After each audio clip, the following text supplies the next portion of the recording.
It is June the 23rd, 2023, and our reading today in the book of Proverbs is in chapter 18. An unfriendly man pursues selfish ends.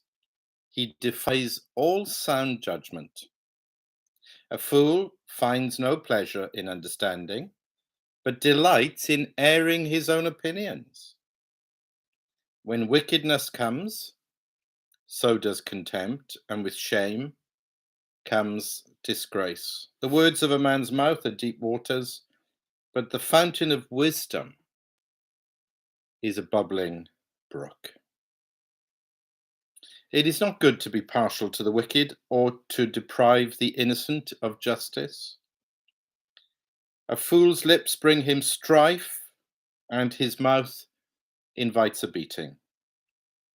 A fool's mouth is his undoing, and his lips are a snare to his soul. The words of a gossip are like choice morsels. They go down to a man's inmost parts. One who is slack in his work is brother to one who destroys. The name of the Lord is a strong tower. The righteous run to it and are safe. The wealth of the rich is their fortified city. They imagine it an unscalable wall. Before his downfall, a man's heart is proud, but humility comes before honor. He who answers before listening, that is his folly and his shame. A man's spirit sustains him in sickness, but a crushed spirit who can bear? The heart of the discerning acquires knowledge. The ears of the wise seek it out. A gift opens the way for the giver and ushers him into the presence of the great. The first to present his case seems right, till another comes forward and questions him. Casting the lot settles disputes and keeps strong opponents apart. An offended brother is more unyielding than a fortified city, and disputes are like the barred gates of a citadel. From the fruit of his mouth, a man's stomach is filled. With the harvest from his lips, he is satisfied. The tongue has the power of life and death, and those who love it will eat its fruit. He who finds a wife finds what is good and receives favor from the Lord.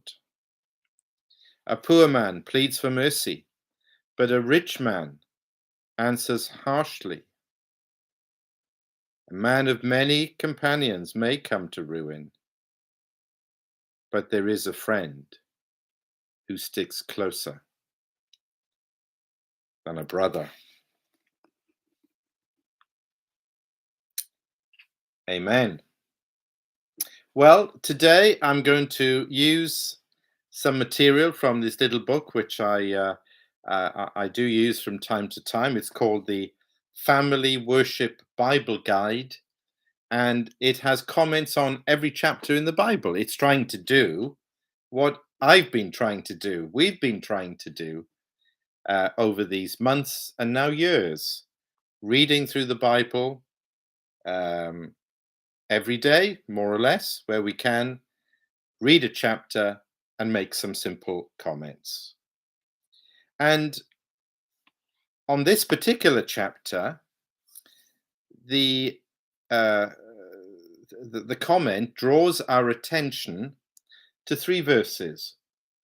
13, he who answers before listening, that's folly. Verse 15, the heart of the discerning acquires knowledge, the ears of the wise seek it out. And verse 17, the first to present his case seems right until another comes forward and questions him. And of course, the theme here that it's right to draw attention to is speaking, but even more so, listening. I think verse 15, I really like that. The ears of the wise seek out knowledge. And this is the simple but really helpful comment that's made. There's advice in these verses, and it is crucial and should be followed in all matters of dispute and controversy. That's the context, isn't it? About settling disputes, about opposition, an offending brother. What's the answer to that? Well, these verses are particularly helpful. There's a lot of common sense in these verses in the Proverbs. The problem with common sense is that it's not common enough. We often ignore even these basic truths. But listen to this. Do not make any judgments until all the facts are known. Factor in both sides of the story before taking sides. Jumping to conclusions is not only unwise, but it has the potential of doing great harm. Ask many questions before giving any answers. And how are these things in these Proverbs, and all of the Proverbs really require this? How are these manifestations of humility? The fool who is so arrogant, so full of himself, so full of his own opinions, speaking, rarely listening. We've said this recently in church from these Proverbs. But the wise man is the humble man. And verse 13, look at it again. Verse 15, look at it again. Verse 17, look at it again. The beginning of wisdom means the fear of the Lord. And the fear of the Lord must include humility. Let me read verse 15 again. I think my favorite here. The heart of the discerning acquires knowledge.